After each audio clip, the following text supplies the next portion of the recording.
Colorado has to figure out who the starting quarterback will be in the future, man, coming up soon.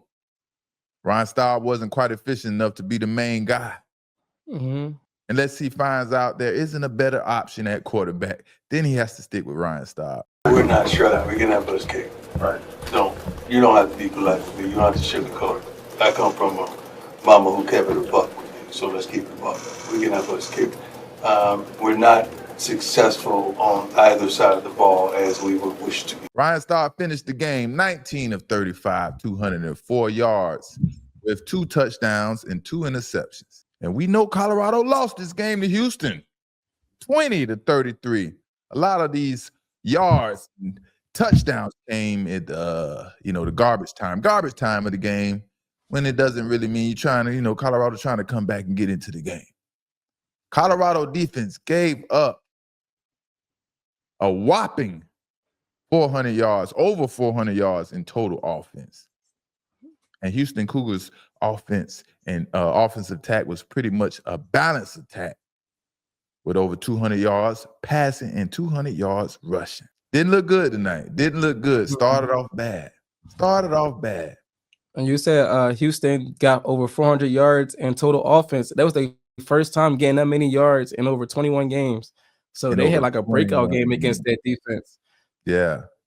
And, this was a sign. This was a tale of the signs from, Colorado first 2 games, and the last game being against Delaware. Delaware isn't the type of competition that you should be giving up yardage and playing a tough match against. And then Georgia Tech game, I thought it was a lot of misdirection that was tricking, or fooling Colorado's defense. So I was like, man, I don't know. Maybe they will get it together, man. And it's not looking too swell. It's not looking too good. Ryan Staub got the start tonight for Colorado tonight, right? He got the start. He was elected. I agree with that. Ryan Staub got the start. And I was surprised Coach Prime stuck with Ryan Staub the entire game after what was going on out there on offense. Staub didn't look as good as he did last week against Delaware.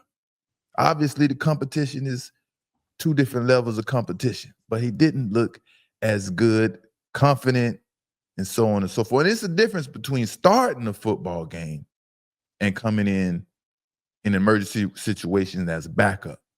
Teams aren't really preparing for you. So you get a little one-up, a little advantage if that's what you want to look at. That's how you want to look at it. Yeah, and I can't lie, man. I was ready to see Julian JuJu Lewis get in the game, and he didn't get into the game. If y'all was here for the last live, I said I expect to see both quarterbacks, Ryan Staub and Julian Lewis, because these 2 quarterbacks are possibly the future for Colorado. But I don't know, man. Maybe something happened. Yeah, one thing we both liked about Staub last week that we mentioned was him taking shots downfield. And he didn't take any shots downfield until the 4th quarter. We didn't get much of that today. And then you were saying you was hoping that JuJu get in. At one point did you think, like, well, what did you hope to see JuJu get in the game?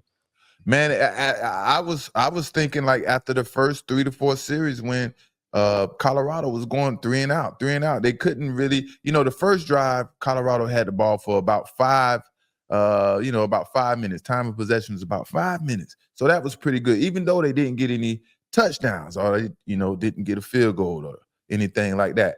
And then, the second series was 3 and out, and then nothing. Offense couldn't get anything going. They couldn't get anything going on offense. Ryan Staub, like I said, didn't look like himself or look like he looked against Delaware. So I was ready. I was itching.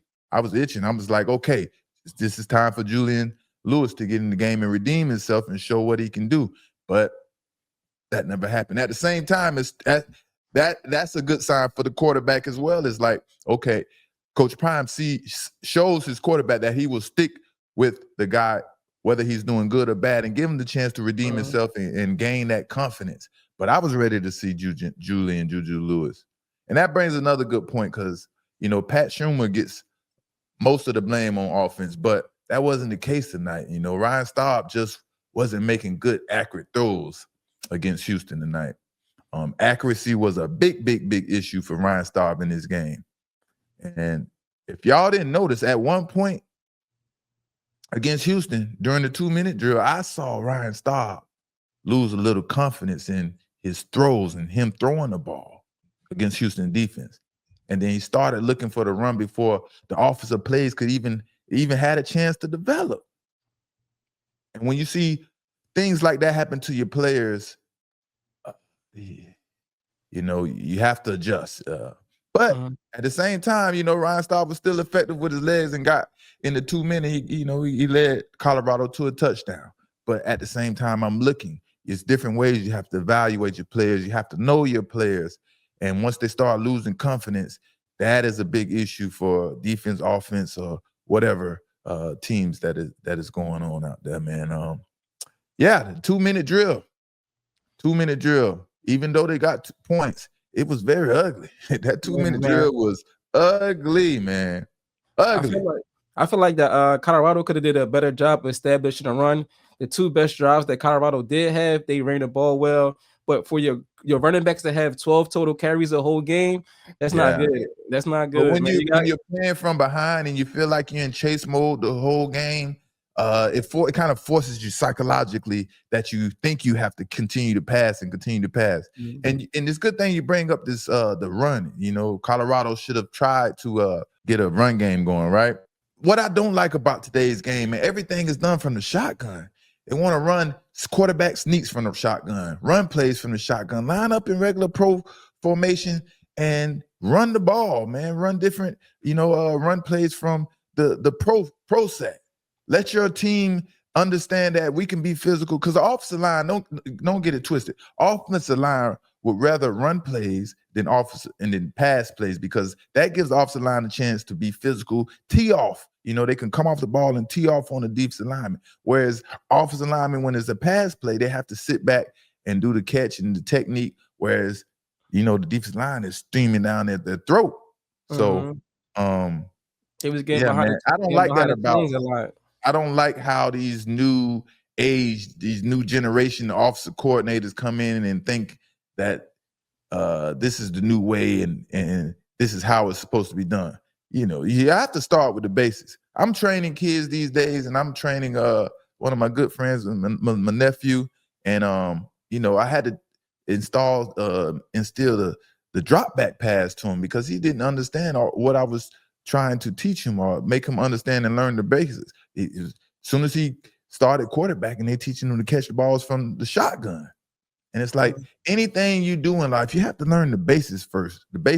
You can't, you can't skip over steps. You can't cheat the process. Everybody has to go through the process to get to where you need to be. And that was one thing in Jackson Dart recruiting to like his interviews and all that stuff at the combine. He never took a snap under center in college.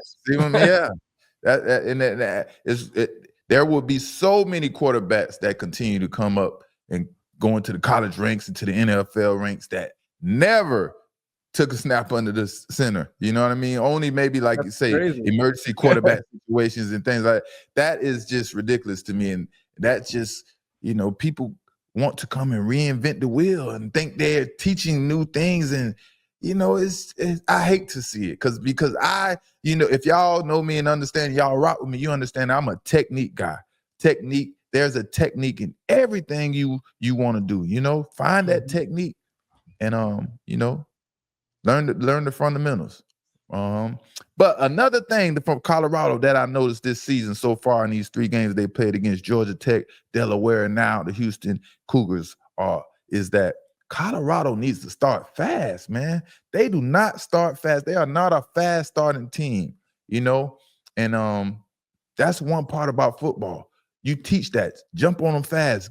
Come out with that energy. Come out with that swag and come out there playing fast and start fast and jump on them. And, that was the difference tonight. Colorado seemed like they came out dead and a little sluggish and whatnot. This was a away game, right? And this was the first away game for Colorado Buffaloes. That's no excuse, but there are a lot of adjustments you have to take into into fact, if when you playing away, right? Traveling, you have to travel, you have to prepare for travel, you have to make sure the players are hydrated, your legs and your body adjusts differently to the long flights and things like that. And maybe Colorado wasn't as prepared to play a away game as they thought. You have to have those preparations in practice and during the week, things like that, man. And that's what it seemed like, man. They came out dead and sluggish, maybe because of a long traveling trip, Mm-hmm. And that defense need to wake up, man.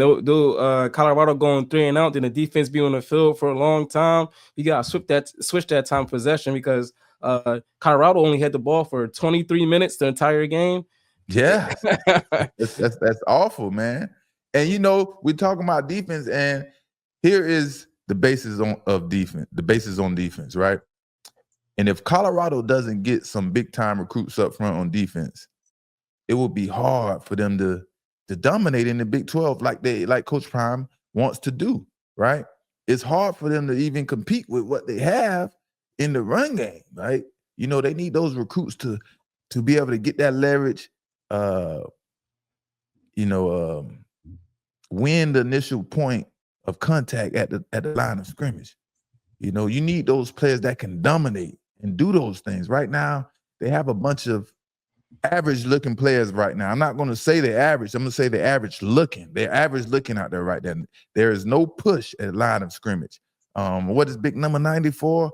I see him swimming and turning around and getting pushed side to side. You should be going forward. Mm-hmm. They should be going forward.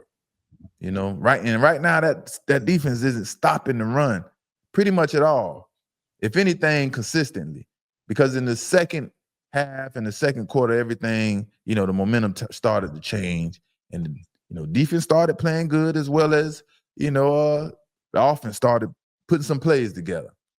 But they got to get some dogs up there. Coach Prime got to get up there. He has to go to Alabama and Georgia, just like Nick Saban did for the University of Alabama. Go get them big dogs, them big hogs, big strong country brute strength boys out there that don't even lift weights. They just cut trees and do landscaping work and things like that. That's who we need to go recruit.